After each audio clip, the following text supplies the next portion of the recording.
So doing directly versus PMS versus mutual funds. And I'll kind of give a very simple example.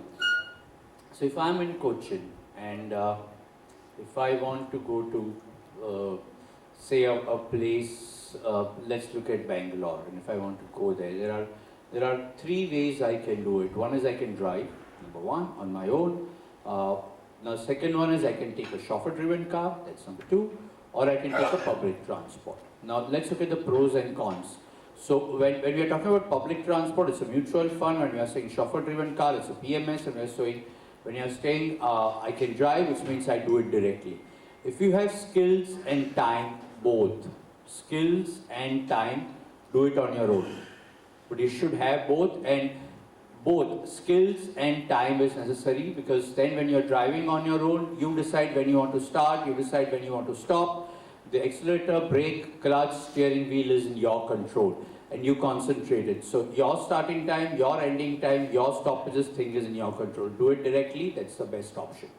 Now, if that's not what you want, and you're saying, well, I still want to decide the starting and the ending point and stopping point, look at PMS. The only thing is the accelerator, brake, control, steering wheel is not in your control. So it's somebody else who's doing it, and to that extent you are dependent on somebody else, which is fine.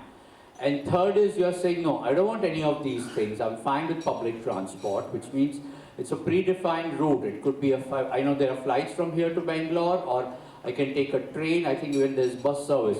I have to go to a bus stand or a railway station, or I have to go to an airport.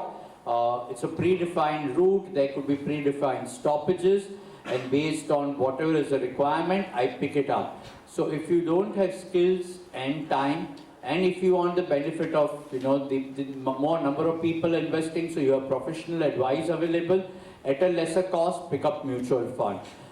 If you can do it on your own, and you really know how to do it on your own without emotions attached, do it directly. PMS is there, but PMS, one more problem which I have been little facing is most of the PMS now have predefined schemes. So it's not that it's completely tailor-made. So they have scheme A, scheme B, scheme C, whatever they call it, and then what happens is it goes on to it. Now that's where you want to be a little bit careful, because it's not completely tailor-made. In that case, mutual fund little scores over, because then why would I get into a situation where I'm sharing my profit, if at all, and I'm paying higher cost?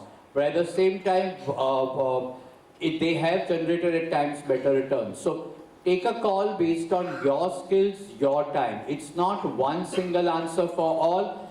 My preference, personal preference, is doing direct.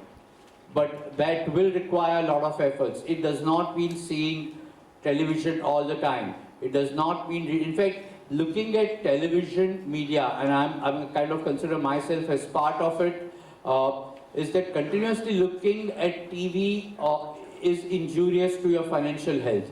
So yes, we create more noise than give news. So just be careful on that. You need to be reading quarterly reports. You need to be reading balance sheets. Not only just the numbers, but the director's report, the chairman's report, what that company is going through, and yet stay away from emotions. If you can do that, do it direct. Otherwise, these are the options. So I can't have one single answer for all. I've given pros and cons for each one of these. Take your pick. Continue with one more last question. This one is for Mr. Bandham. It's basically asking, why can't we nominate two persons for demat accounts, like a 50-50? Yeah, it's a very good one nomination per demat account.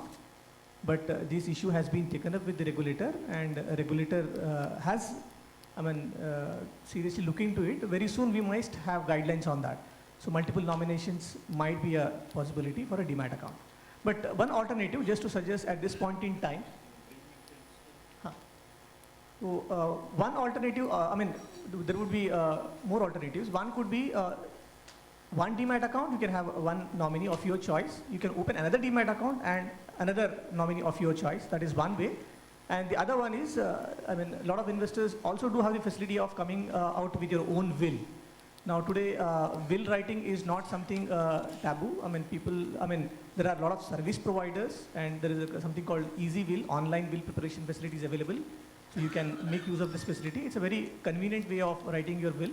Again, it's a very important document which actually leads to very safe and smooth succession planning for all your legal heirs, one should have this document also prepared so that your assets, property gets transmitted to your legal heirs in a very easier manner. So that also you can look at it. Thank you so much. I think they'll be more than happy to discuss that with you one-on-one. Thank you so much. I'll ask Sahil to just take a minute. Thank you, Soumya. I would like to take this opportunity to thank all our speakers for further enlightening us on financial matters and providing us great insights. I would request all our speakers to kindly join us for a quick photo op. So, thank you so much once again.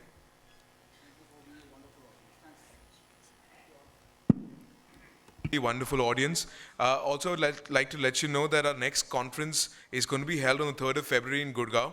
So be sure to inform any of your colleagues and make sure they get enlightened with this Economic Times initiative as well.